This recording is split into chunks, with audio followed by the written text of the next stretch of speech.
সাকিব খানের কাছে ১২ লক্ষ টাকা আবদার করেছে বুবলি। অবশ্য সাকিব সেটাকে ব্ল্যাকমেইলই বলছে, যদিও সে বলছে সে তো নিষ্পাপ, অন্যের কথায় চলে।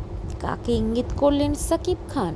যদিও এর আগে সাকিব কখনোই মুখ খুলেনি, তিনি কখনোই মিডিয়ার সামনে এসে কিছুই বলেন না অপু বিশ্বাস বা বুবলিকে নিয়ে।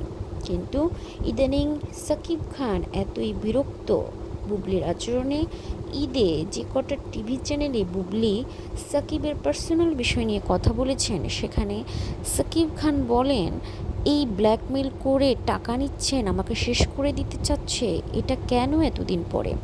যদিও তিনি কাকে উল্লেখ করে বলেছেন এই নাম এখানে উল্লেখ নেই, কিন্তু সকলেই ধারণা করে নিচ্ছেন বুবলিকেই বলা হয়েছে।